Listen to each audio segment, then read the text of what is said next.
Verna Beulah in South Media, Pennsylvania, and she's going to give us a little history of her life and her 99 wonderful years of living. She's going to share some of her experiences with us, and here she is. How you doing today? Well, not too good. Not going too good today? No. You're not. Well, we're going to ask you a couple of questions. Where were you born? In Maryland, Fredericksburg, Maryland. Fredericksburg, Maryland? Mm-hmm. And how old are you? 99 years old. That's a blessing. Mm-hmm. That's a blessing. Do you have any brothers and sisters? Or did you have any brothers and sisters? Yes, I had one brother and 4 sisters. 4 sisters? Mm-hmm. And are they all passed away now? Oh no, they're deceased. Really? Mm-hmm. Okay. Tell us about your life as growing up as a child. Some of your good times. I want to hear all the good times. Well, in my life and when I was young, I always loved the old people, and old people was my family. Was going around talking to the old people and trying to do things for them. And when I was going to school as a little girl, before I went to school, I would always go around to all the old people's homes to see if they wanted me to go to the store before I went to school, because I loved doing things for her. And I grew up with loving old people. And as I grew up and became a worker, I was a community worker. And I could come in contact with many old people, and I loved them. And if I found one that didn't have any treatments at all, I would always take this old person in my own home and keep them for them to have a place to stay and something to eat. And this was all my life. I did this thing all my life. And I would take them in and treat them just like they were my mothers. And always did everything for them, because their people wasn't with them. And some of them didn't know where they were. And of course, naturally, I always had to have a doctor for them, and to take care of them when they needed. And in doing that, son Earl heard about my good work that I was doing with the old people. I would take about only 2 at one time. But they had said I had did such a fine work with old people and keeping them. And yet I didn't have a home for them. You know, I didn't have no old folks' home or anything. So they called me one day. This is the best offer I ever had in a lifetime, but I never taken it because I was sick at the time. Son Earl called me and wanted to know if that they had heard so much good work about what I was doing, and seeing and knowing what I was doing, they wanted to help me. So they wanted to know if they built a home, old folks' home for me, and if I would take their employees who were sick, and it would only require 1 room for their employees when they were sick. And they wanted to build it in the suburbs. And they had seen my good work, and they wanted to know if I would accept that, them building me this home. But at the time I was sick, and I told them I couldn't do it because I wouldn't be able to do it at this time. And they were upset about it because they just said they had heard so many good words about what I had been doing and what I could do for older people. Well, I knew that was just coming from my child on up, you know, that I loved old people, had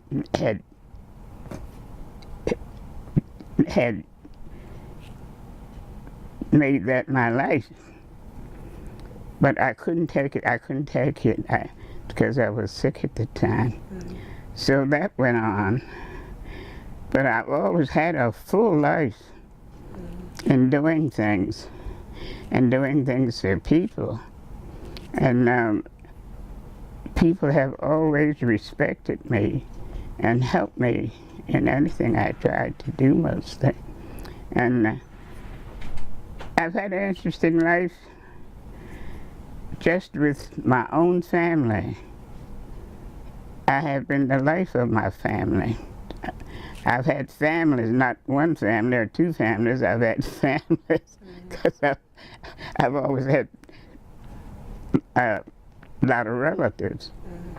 And I can always say my life has been beautiful because I've always trusted in God and been with God. And God has been strong with me. He's been with me all the way.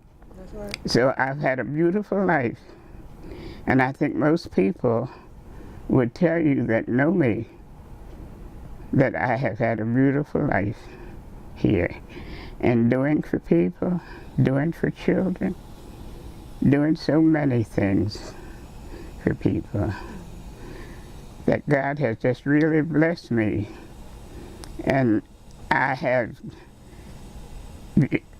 been this age and have been cooking and doing for me ever since I have been old. I'm 99 years old now, and I've been cooking up until I was 94 years old. I mean, not 94, 99.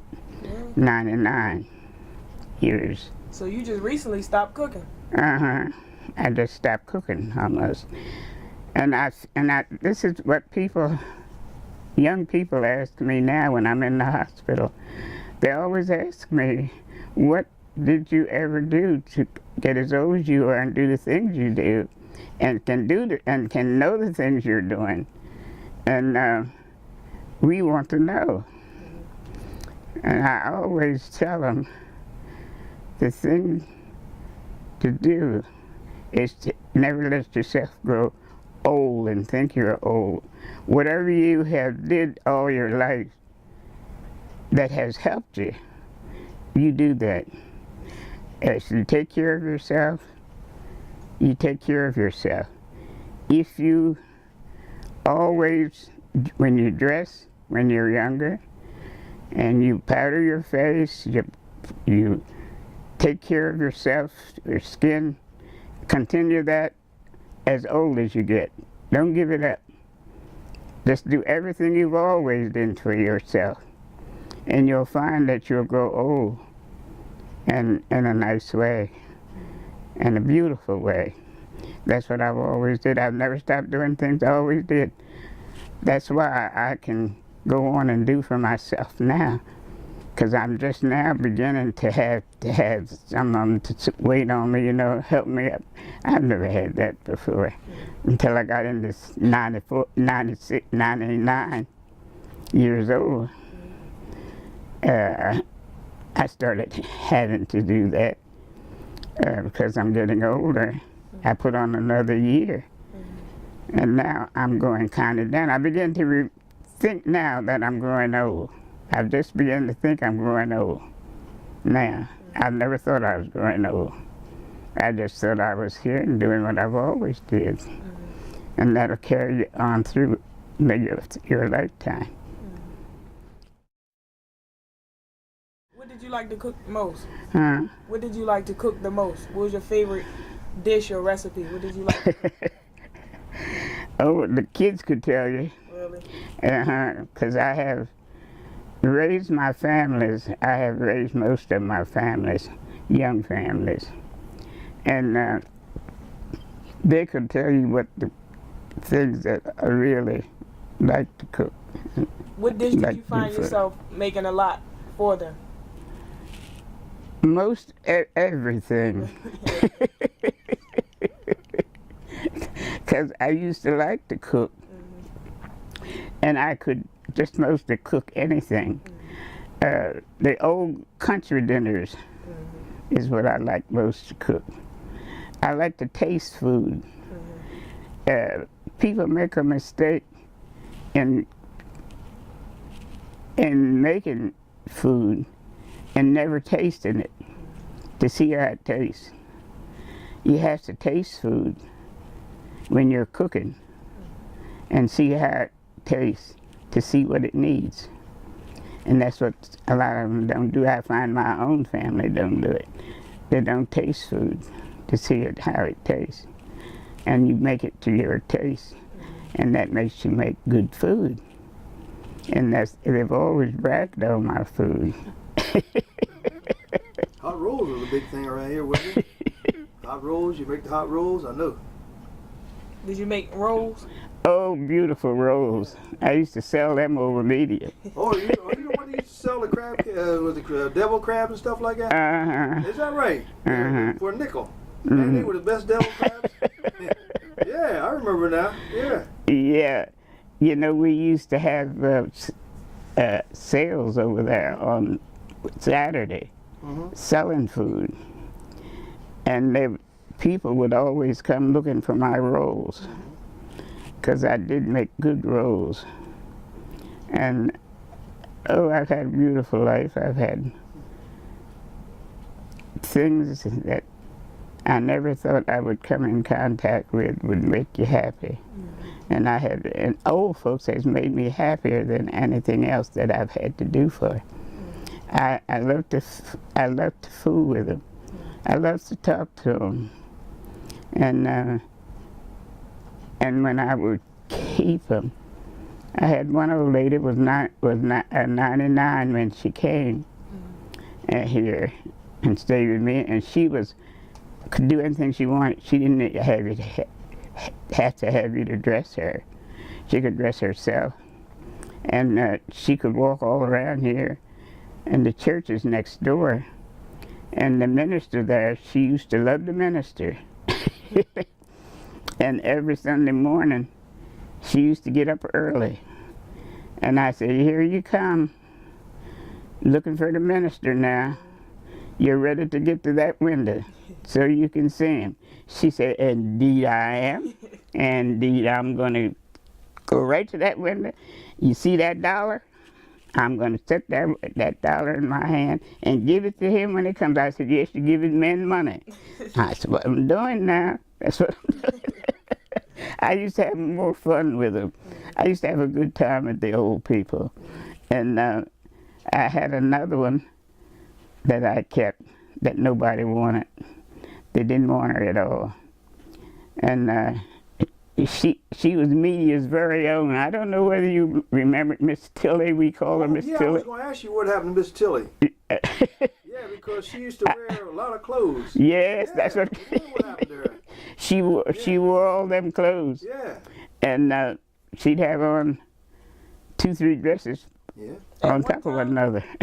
Long underwears in the summertime. Go over. Yeah. Media called her their very own, the business part of media. Yeah. She was their very own. Silly. She wore 2 pair of eyeglasses? Because she'd go over media and she'd come back here. She'd go into stores and they'd give her things. Give her food, bring home, and give her different things, in the store. Fruit, and to bring home. And they called her very own. And the thing I used to like to hear her say was to me, Mr. Bueller, you make me sick. I said, why do I make you sick? Because you're always in my drawer. I said, well, you don't have nothing in your drawer. Yes, I do. I have things in there. I said, you have a lot of paper tore up, newspapers tore up in your drawer. Well, them's my things. And I used to have so much fun with the old people. I was going to ask you what happened to Mrs. Tilly. And I've had an interesting life. I just had an interesting life. So So when did you move to media? Huh? When did you move to media from Maryland? I moved to media when I was 32 years old. I think I was 32.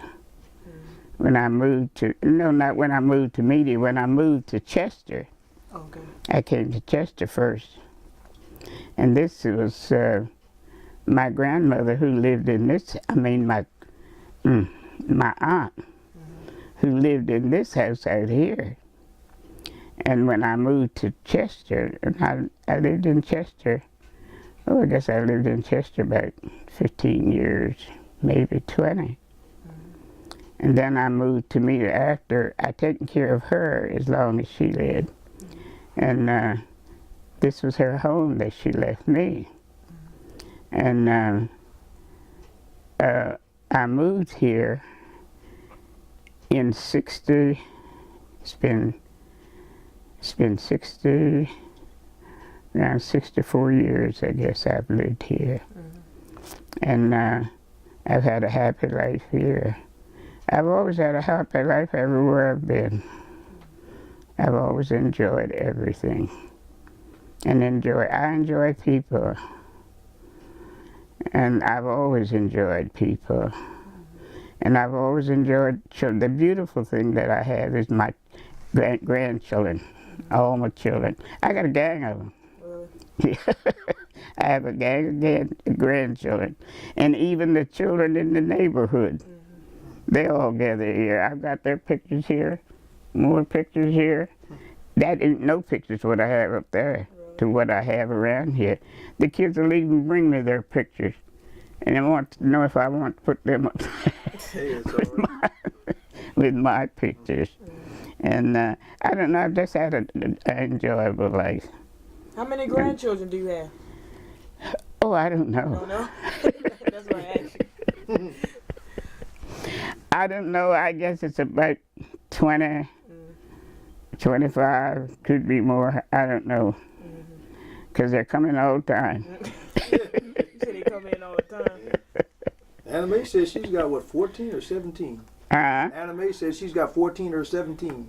I'm pretty sure she has. Yeah. Mm-hmm. What's her name now? Catherine. She had 17 children, right? Yeah. Yeah, so how many grandchildren does she have now? I don't know, because there's so many children around there. Oh, yeah. This street's full of children. Yeah, you're right there. Mm-hmm. Yeah. Yeah.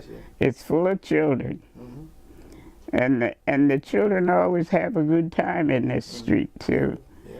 We'd hardly ever have any ups and downs with children. They mostly take care of themselves. And they know how to play. And be comfortable with themselves. And friendly. And nice. In this street, in the whole street. So, I've had an interesting life, very interesting life. I have, in a lifetime, I have been the first one to have a center for the children in media. I had a center in media on the corner here, and that corner has. Do you remember that? Oh, yeah. When that center was there? Martha Mason was over there. Martha, a few other people. Yeah. Yeah, that's right across. Well, the blue chip is a little down a little further, right? I was the first one who Bueller had that right? center. Huh, beautiful. Here for the children. And I organized the first senior citizens organization. And first one that was in media. And I've tried to do things that I knew that would make people happy. I always tried to make people happy. And I did a lot of work. I did a lot of work in media. That's one thing. And I guess you can tell by all them things up there on the wall and around. And I got one from the Mirror Media, and I just love people. So how would you want people to remember you? What do you want them to remember you by? Everything you've done? Well, if I had did something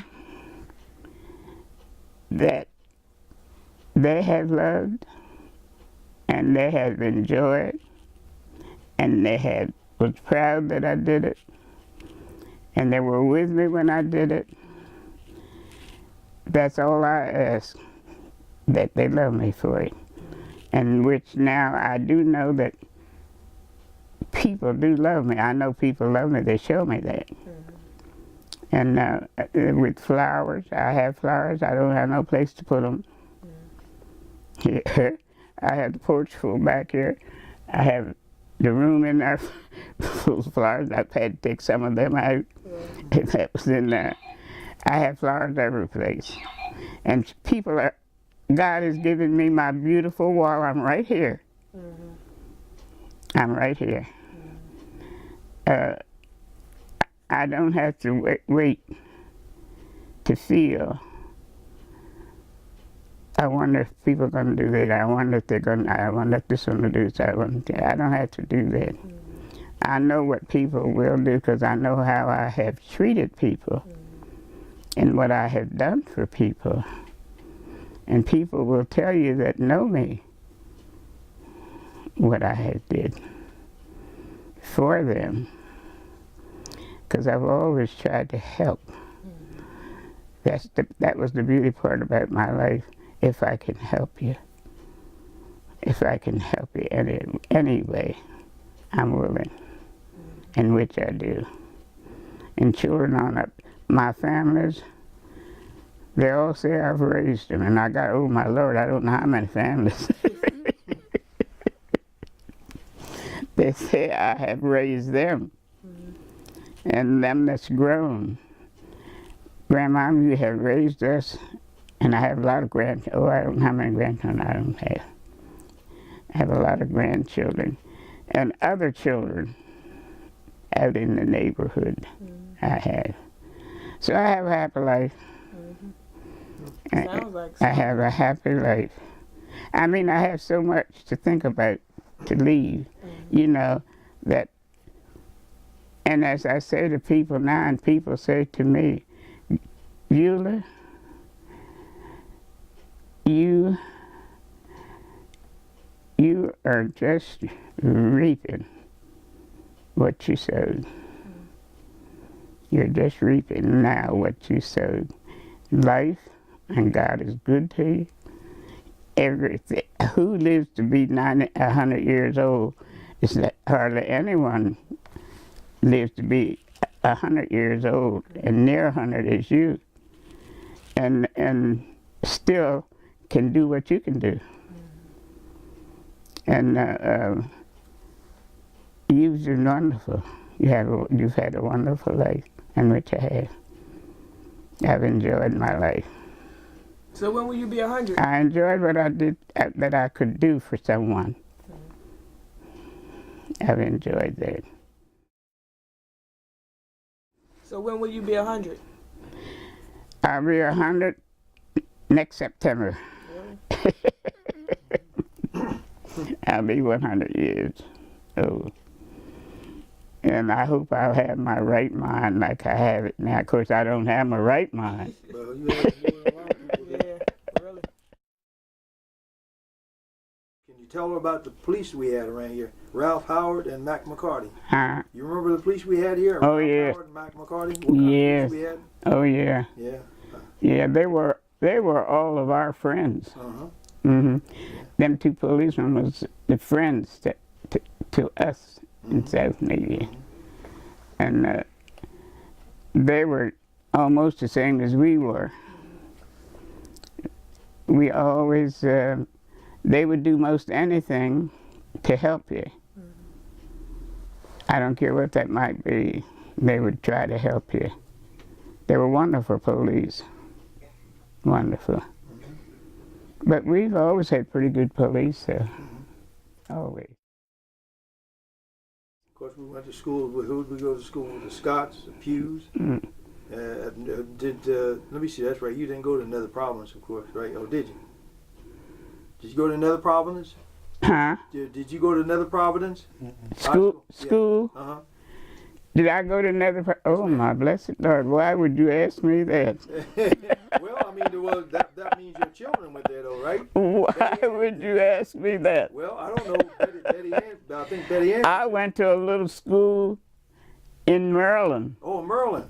Years. Now you know how old I am. You know how many years that's been. I went to school in Maryland. Well, look at the school we went to down the street. That's where my children went. The little red brick schoolhouse. We had 2 rooms in there. Yeah, they went. My children went there. Went to this little school down here. Yeah, South Media. And my daughter, Effidel. Oh, yeah, I remember Effidel. Was the one who did you do Effidel, didn't you? I'm pretty sure, yeah. Well, Effidel was the one that fought that school. It was a little 2-room school. Right. And I worked down at the school in the kitchen. Is that right? Yeah. And I could see what our kids was missing down there, because they had this little 2-room school up here, and getting ready to build another school further down the road here. And I could see what our children were missing. They were missing so much. And I couldn't do it myself, so I got Effidel. I put her in it. I started it, but I put her in it. By working down at that school, I could see what our kids was missing from that school. Oh, yeah. They were in this little 2-room school. And when they would go down there in the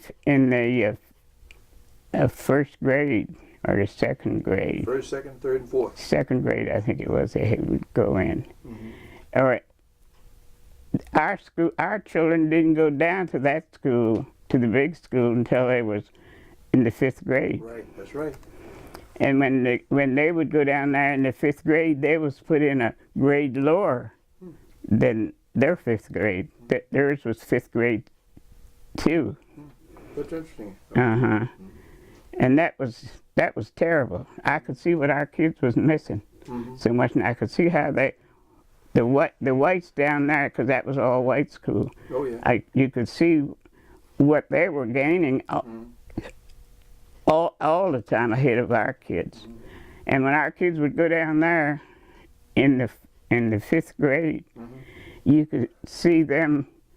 They put them in a grade lower. Is that right? The lower 5th. Oh, I see what you mean. Oh, I see what you mean. Or the second 5th.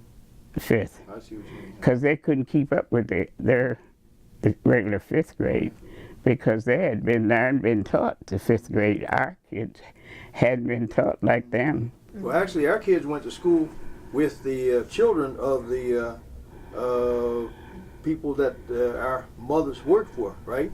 That was, like I mentioned, the Pews and the Scots. They went to another province.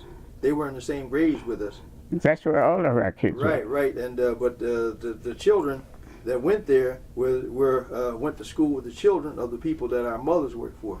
That's what I'm saying. And they all had old money. They had old money. It wasn't like media, because when I moved to media, it was a world of difference. I mean, the people were to excuse the expression, the white folks weren't as smart up in media as they were down in another province. Yeah, it was interesting. Yeah. Well, I could see while working down there in the kitchen what our kids were missing from their school. When they went down there, they had to go in a grade lower, 5th grade lower, 5th grade too.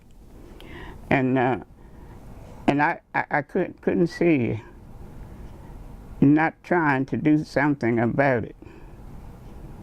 So I had an older daughter, because I could see she had finished high school, and I could see that what she could help to do. about it.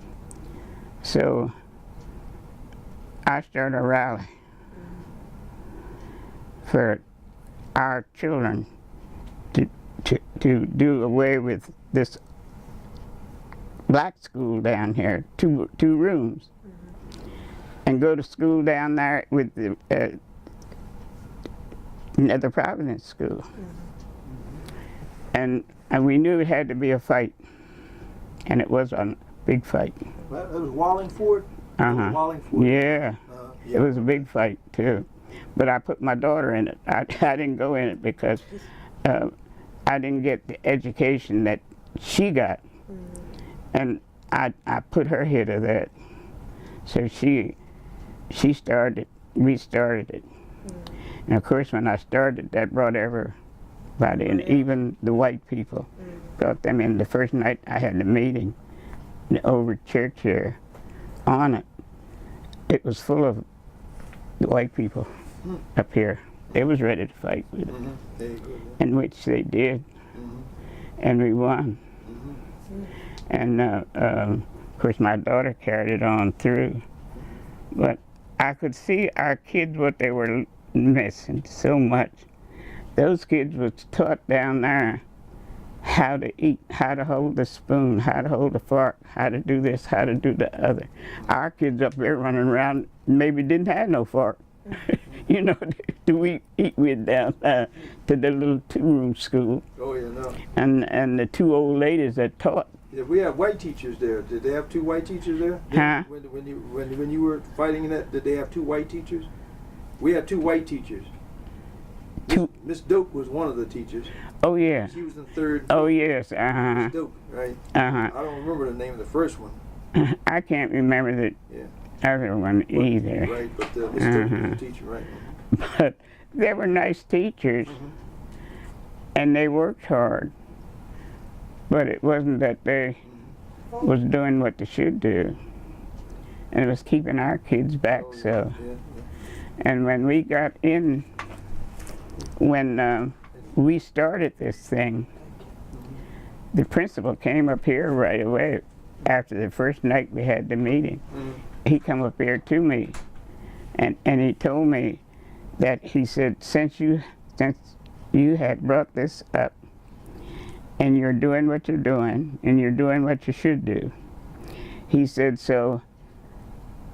we have just made plans for Washington to build us 4 more rooms down in Wallingford.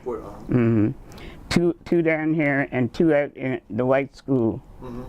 Out here in the, I can't think of the name of the place, but anyway, it was another white school. And he said, and since you have brought this up, I'm glad you did it right now. He said, because I have to go to Washington tomorrow. He said, and stop this, what we have already ordered, and where these schools are to be built. He said, so I'm going to fight with you. I'll fight for you, for schools to be done down here, instead of doing them down there, to make the schools larger for these 2 schools to come to another Providence. So he did that. And so we won. We got the schools. They had to do it. They couldn't say no. And work, because at that time a lot of this was going on anyway. And Washington was getting this white and left, you know, with changing these schools from what they were doing. And she won. Because of course we had all the help. Of course, even Wallingford white people, they helped. Moreland down here, they was all in it. We had a good backing, a good backing. That's good. And we got that over. We did so much, that people don't know anything about. You know what I mean? The things that has been done in a community that never would have been done maybe if it hadn't been someone to take it up. Oh, yeah. Now, I was a woman from down Maryland, where we had nothing down there. And we had just one little room school, and my education was the 9th grade. We didn't go no higher than the 9th grade, but our teacher taught us the 10th grade along with that 9th grade, but the school didn't know it, that she was doing it. So we did get the 10th grade without them knowing it. That we got, well, I come up here with 10th grade. But I could see things, and I could do things with help. And I did things. And then my children grew up. They all, finished school and went as far as they could go. And where's that? Who's got the phone? And we did wonderful up. We did wonderful in media. Sounds like. Because they worked with us. They worked with us. They could see too what was going on.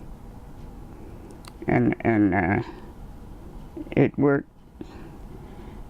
So the kids that was in this 5th grade down here, we thought that our kids had to go into a different class, number 2 class, instead of number 1 class. That was thought. And they didn't move it up.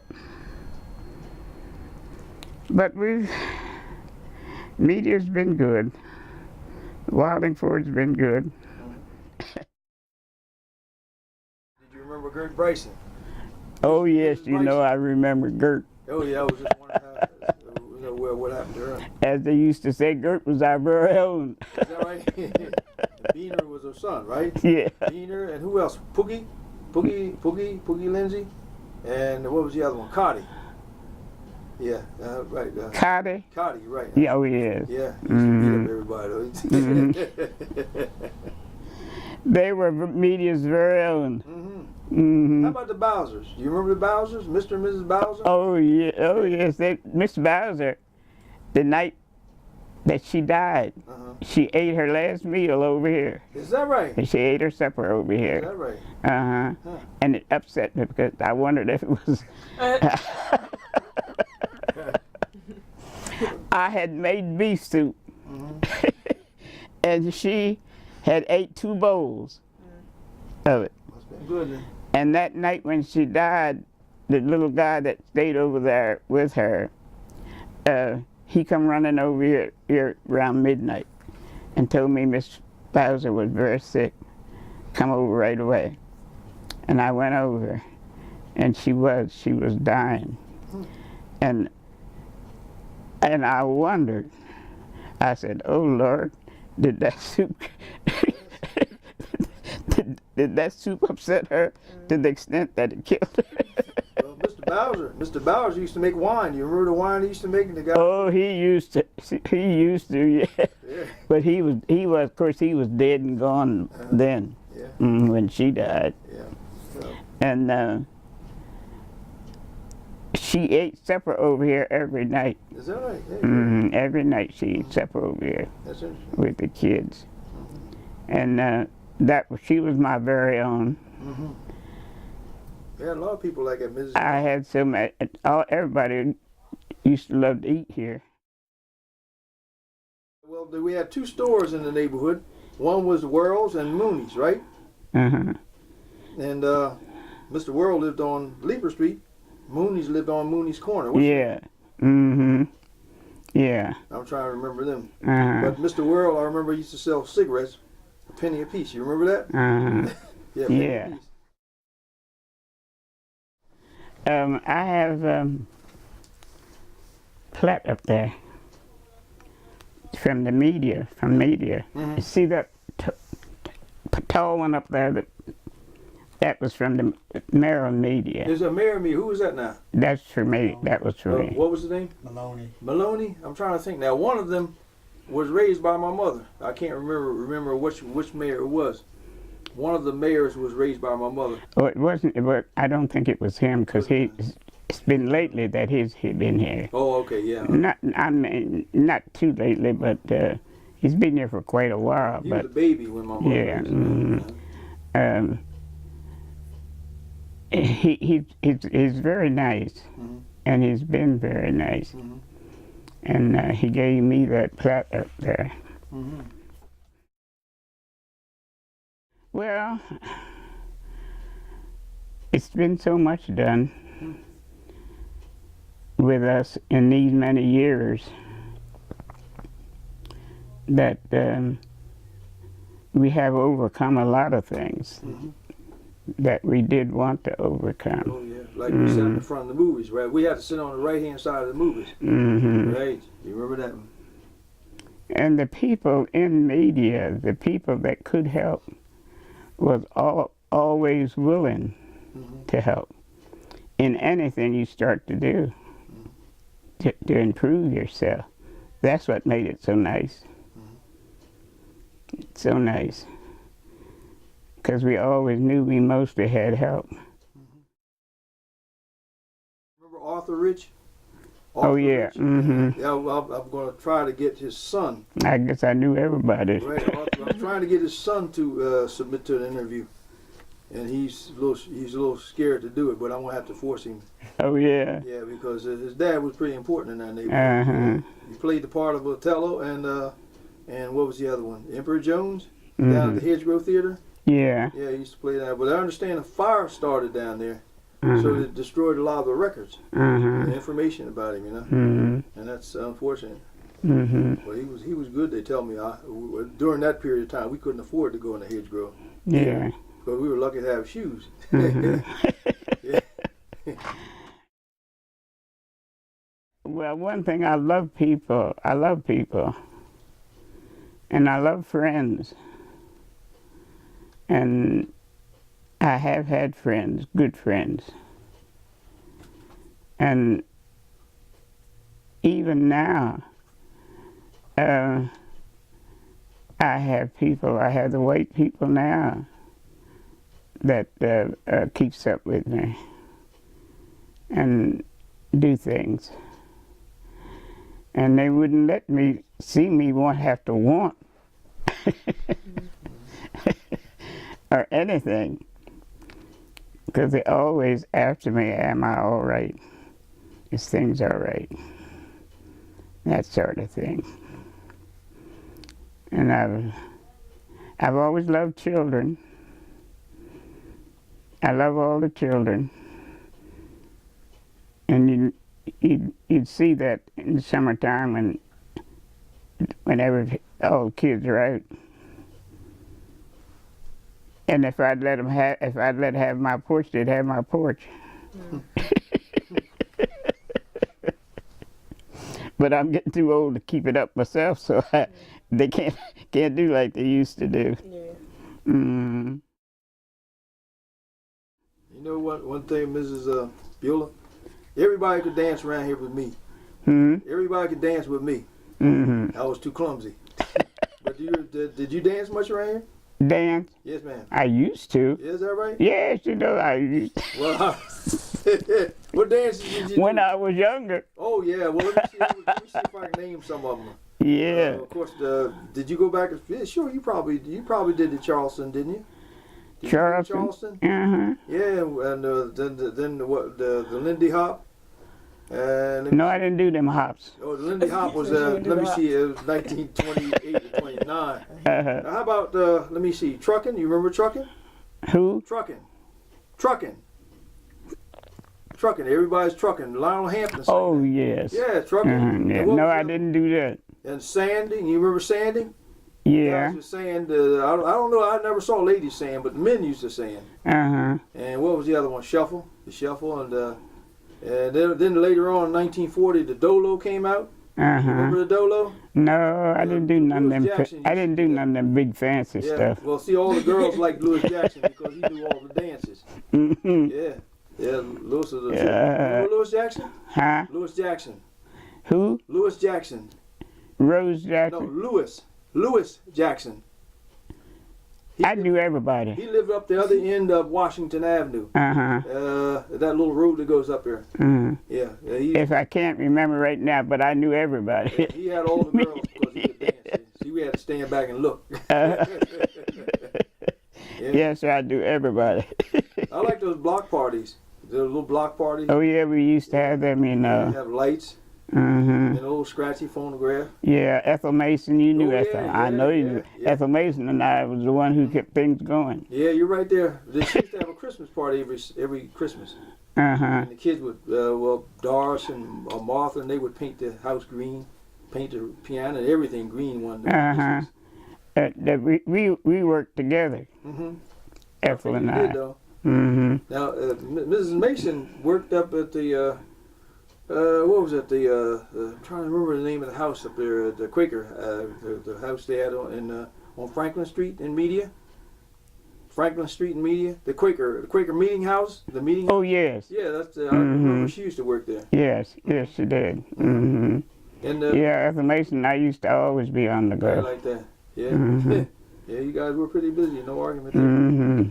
Yeah, gosh, yeah. Well, yeah, we miss her a lot too, because she always pushed us to go to school. All of us. She would always push us to go to school. Mhm. Mr. Mason, he was interesting too, wasn't he? Mhm. He worked at Sun Ship, right?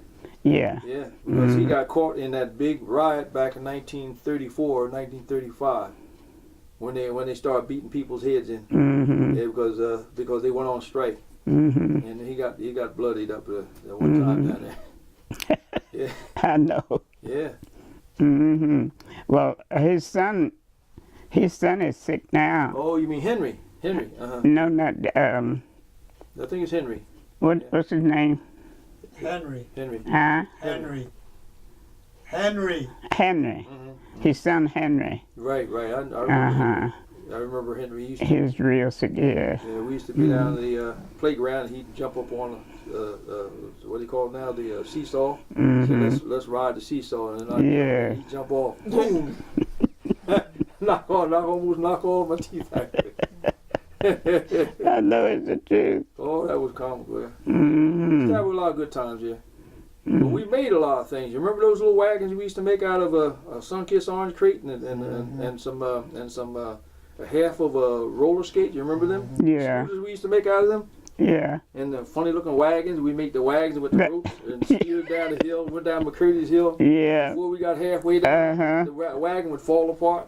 That's right. And who was it? Hoyt or somebody made a boat. And they took it down to Flat Rock, and they put it out in the water, thought it was going to float. They jumped in it, just sunk it right on. Right on down. It sank right down in the water. Yeah, that was really comical. I know it's the truth. Oh, yeah. We had a lot of fun. Well, I don't know. It used to be a lot of things for a lot of fun in media. We didn't have much money, but we had a good time. That's right. Yeah, That's right. yeah. Because it was always something going on And we could do something that creative. you could enjoy yourself doing. You remember Sam Mason? Huh? Sam, I know you remember Sam Mason. Oh, yes. Sam learned how to play the violin, sweeping leaves. He used to sweep leaves for the lady down there. And he'd come there. Let me see. One Christmas, he played Silent Night, Holy Night, and we helped him. Yes. We were in the third grade, I guess. Third or fourth grade then. Yeah. Yeah, Sam Mason. Then there was, let me see, who was there? Petey, the one they called Petey. That's Doris. Mary's the old. No, Mary was not the oldest. Isabel was the oldest. Isabel was the oldest. Mary, and then Mary, and then Carlotta. Was it Carlotta? And then Doris. And let me see, after Doris, that would be. Let me see, who's after Doris now? Would it be? I don't know, because I couldn't keep up with Ethel Mason. Oh yeah, well, she had quite a few children too. But what's name was the last one? Valda was the last one, I believe. Yeah. Valda, she used to sit in a rocking chair and bang her head all the time. Yeah. Yeah. Yeah, I remember her all pretty well, though. Ethel Mason and I used to have a good time. A lot of fun. We worked together. Oh, yeah, she was nice people. I never married any girls from media because they all had sisters. Yeah. If I married one, then all the rest of the girls would be mad at me, or they'd be fighting, you know. So I wouldn't marry into the Mason family. And there was one I was really crazy about. I won't call her name, but I said, no, I can't marry her because Carlotta likes me. And I like Carlotta, but I like her a little more. And then there was Binky, the anime, Catherine. Yeah. Long string of families. Oh, yes. Yeah. And there were other girls, right? And Riggy Mason, who was it? Riggy Mason, what was the other sister name? Babe. We were all crazy about Babes, but she married a guy. I can't remember his name. Yes. Yep. Well, media has always been a beautiful place to be and to live. I didn't think so then, though. Because you can always get help in media. You're right there, though. People would help you If they to saw you wanted do to things. Right. That's right. Yeah. No argument there. They didn't hold back at all. And my husband, of course, he hauled, and he was a carpenter, and he done a lot of hauling for Bollingford. And they all loved him. He worked for what's his name? He worked for, he did the hauling. I can't even say what I want to say now. For Stillwell? Was it for Stillwell? That's okay. Huh? I know Stillwell did a lot of hauling. No, he's passed a long time ago. Oh, yeah. When he passed, do you know how much money I got from the city Is that right? here when he passed? No, I wouldn't know. You'd have to tell me. They was really good. Oh, yeah. They were really good to me. If you treated them right. Yeah. But if you went across the green, they didn't want to be bothered. People loved him. They loved my husband. They'd tell me, "Oh, we love your husband. We love to hear him talk. He keeps us happy." Oh, yeah. Now, Hoyt's father, his name was Hoyt too, wasn't it? Who? Mr. Bueller, the other Bueller? Yeah. Yeah, his name was, I remember him. He was quiet. He didn't say too much stuff. Yeah. Yeah, they said, if you make him mad, he could run. Hoyt. Yeah, I forget, what did he do? What did Hoyt do? What's Hoyt's father do? Hoyt's father. Yeah, Hoyt is a son. Right, Hoyt's the son. Now, what was his father's name? His father's name was Hoyt too. Hoyt, okay, that's what I thought. Yeah, he was quiet. He didn't say. Yeah. Nice man though. Yes, Hoyt was a nice man. Well, go ahead, keep on. I'll crank it up as long as you want to talk. You okay? Yeah. Okay, keep right on. Oh, this is good.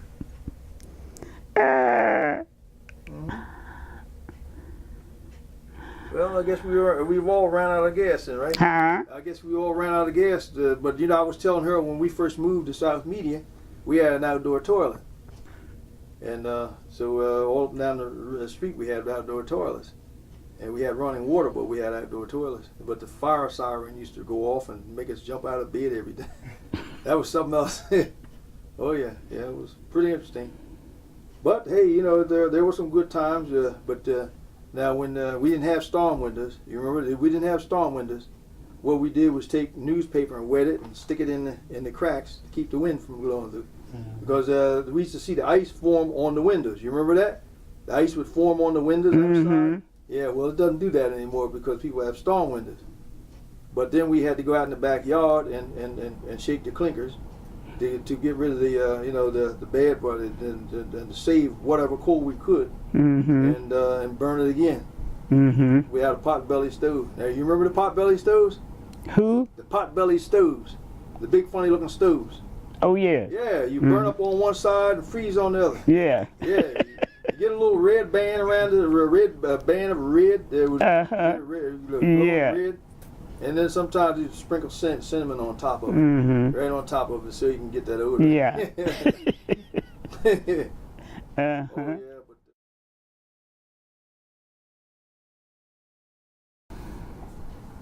We just had an interview with Miss Verna Beulah here in the home of South Media, Pennsylvania, and it's been a pleasure. It's been a pleasure talking to you. Thank you for your experience in your life and everything you went through. And I trust I can take some of that wisdom and carry it on with me so I can live to be 91. Oh, yes. And as healthy and nice looking as you are. Mm-hmm. Thank you for your time. Well, I hope you live that long. I trust so too. I hope God will give you that much time. Thank you. Mm-hmm. Because He really has given me the time. I can see that by just sitting and talking to you. Mm-hmm. And all the nice things you've been through and all the good experiences you had. Mm-hmm. He's given me a happy life. Happy. I don't mean happy all the time, but I mean I've had a happy life. Adversity is what makes the happier times happier, I think. Mm-hmm. You go through bad times, it makes the happier times more cherishable. Mm-hmm. Yeah. Yeah, I've had a real happy life. And